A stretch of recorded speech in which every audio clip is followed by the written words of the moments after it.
అంటే ఈ రోజు పార్లమెంట్ భవనం ప్రారంభమైన తర్వాత చాలామంది భారతీయులందరూ కూడా చాలా ఒక సంతోషంగా ఉన్నారు. ఒక 75 సంవత్సరాల తర్వాత నూతన పార్లమెంట్ భవనం ఒకటి ప్రారంభమైంది. కానీ అదే స్థాయిలో విమర్శలు కూడా అదే రకంగా వెల్లువెత్తున్నాయి. దాదాపు 20 పార్టీలు ఆ పార్లమెంట్ భవన కార్యక్రమాన్ని బహిష్కరించినాయి. ఇది పూర్తిగా మోదీ తన గ్రాఫ్ను పెంచుకోవడానికి చేస్తున్నటువంటి కార్యక్రమమే అని విమర్శిస్తాం. దీన్ని ఎట్లా చూడాలి? దీనిలో మీరు మల్టిపుల్ పాయింట్స్ అడిగారండి వన్ క్వశ్చన్లో. సో దీనిలో ఫస్ట్ మోదీ గ్రాఫ్ పెరగడం గురించి ఒకటి, రెండు ఇన్ని రోజులు ఆ దండం ఇది రాజదండం ఇన్ని సంవత్సరాలు ఎక్కడుంది? అది పోయి ఒక మ్యూజియంలో ఉంది, అలహాబాద్ మ్యూజియంలో. అండ్ ఆ మ్యూజియంలో దాన్ని పెట్టడం ఒక దారుణమైన విషయం. అంటే దాని కిందంట నెహ్రూ గారి వాకింగ్ స్టిక్ అట. రాజదండంకి వాకింగ్ స్టిక్కి తేడా తెలియనంత అన్ని సంవత్సరాలు పరిపాలించాదా? ఏ పార్టీ పరిపాలించింది అన్ని సంవత్సరాలు? మీకు రాజదండంకి తేడా తెలుస్తలేదు, వాకింగ్ స్టిక్కి తేడా తెలుస్తలేదు. అంటే అది ఆ రాజదండం అనేది పర్టికులర్గా ఇప్పుడు ఏదైనా మాట్లాడితే వెంటనే హిందూస్ ఏదైనా వాళ్ళ సెల్ఫ్ రెస్పెక్ట్ గురించి కానీ, వాళ్ళ స్వాభిమానం గురించి కానీ, వాళ్ళ ధర్మానికి సంబంధించింది కానీ, వాళ్ళ సంస్కృతి సంప్రదాయాలు కానీ, వాళ్ళు నమ్మిన వాటిని సిద్ధాంతాలని వాళ్ళు గట్టిగా నొక్కి ఒక్క నుంచి చెప్పినప్పుడు కమ్యూనలిజం అనేది ఇప్పుడు ఒక ఫ్యాషన్ అయిపోయింది. సో మరి ఈ ఫ్యాషన్ అయితే అయిపోయింది. సో నన్ను కూడా మీరు కమ్యూనల్ దానిలో వేస్తే వేయండి, doesn't matter, because I'm a self respected Hindu. So నేను ఈ పాయింట్లో ఒక పాయింట్ అడగదలుచుకున్నా. రాజదండము ఇన్ని సంవత్సరాలు అందులో పెట్టి దాన్ని వాకింగ్ స్టిక్గా పేరు పెట్టినాడు. సో అది ఎందుకు పెట్టారు? ఎందుకు? అది హిందూయిజంకి సింబలిక్గా ఉందనా? అది హిందూ ట్రెడిషన్కి సంబంధించిందనా? దాని హిందూ కల్చర్ అండ్ హిందూ వాల్యూస్కి సంబంధించిందని కాబట్టే దాన్ని రాజదండాన్ని తీసుకెళ్ళి మీరు వాకింగ్ స్టిక్గా పెట్టారు. సో ఇప్పుడు వచ్చేసి మరి వాకింగ్ స్టిక్ కాదు అది రాజదండం అని చెప్పేసి ఒక వ్యక్తి మాట్లాడుతున్నప్పుడు ముందు మనం పార్లమెంటు భవన ప్రారంభం, ప్రతిపక్షాల విమర్శలు, వీటి నుంచి తర్వాత రాజదండం అంశం కూడా మాట్లాడదాం. ముందు అసలు పార్లమెంటు భవన ప్రారంభం సందర్భంగా 20 పార్టీలు ఆ పార్లమెంట్ భవన కార్యక్రమాన్ని బహిష్కరించినాయి. ఈ బహిష్కరించడం కూడా వాళ్ళు ఏమంటున్నారంటే ఇది మోదీ కాదు ప్రారంభం చేయాల్సింది, రాష్ట్రపతి గారు చేయాల్సింది ఉండే అనేది చెప్తున్నారు. సరే, వాళ్ళ విమర్శలు అర్థం తర్వాత, కానీ దాన్ని ఎట్లా చూడాలి? దాన్ని కూడా మనం విశ్లేషిద్దామండి. సో ఇప్పుడు ఒక బిల్డింగ్ ని ఇనాగరేట్ చేయొద్దు, ఒక prime minister is 100% executive head.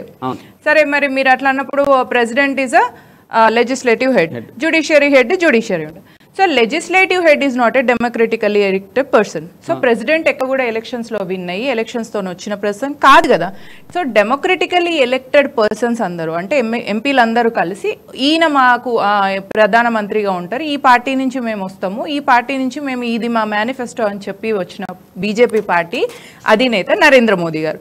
So వీళ్ళందరూ కలిసి ఎన్నుకున్న వాళ్ళు ప్రెసిడెంట్ అవుతారా, లేకపోతే మీరు ఎట్లయితారు? సో డెమోక్రటికల్లీ ఎలెక్టెడ్ పర్సన్కి రైట్ లేదా ఉండొద్దు అని అనడం అనేది ఒక నాన్ సెన్స్ అవుతుంది ఒకటి. రెండో పాయింట్, యూపీఏ గవర్నమెంట్లో ఉన్నప్పుడు సోనియా గాంధీ ఎన్నో ఇనాగరేషన్ చేసింది. మరి ఆమె ఏ రైట్తో ఇనాగరేషన్ చేసింది?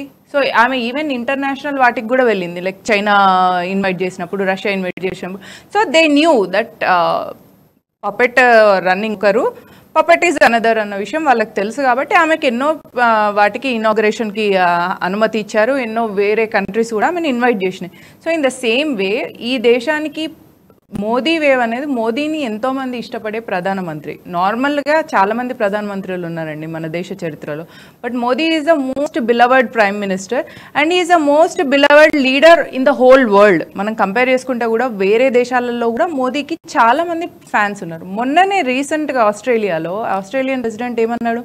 Modi is a boss. No politician will say ఆయన కౌంటర్ పార్ట్ని పట్టుకొని ఇంత అప్రిషియేట్ చేయాల్సిన అవసరం లేదు. But why did he appreciate? Because Modi has a vision for his nation, Modi has an attitude for his position, Modi has a vision for the humanity. He's a real leader.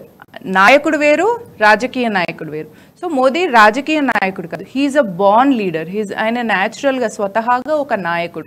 So ఆయన వేవ్కి ఈ inauguration అనేది ఇంకా ఎక్కువ హైప్ని ఇవ్వబోతుంది. అందులో రాజదండతో వెళ్ళడం అనేది నిద్రిస్తున్న హిందూ సమాజం అంతా ఇట్లా మేకుంటుంది అనమాట.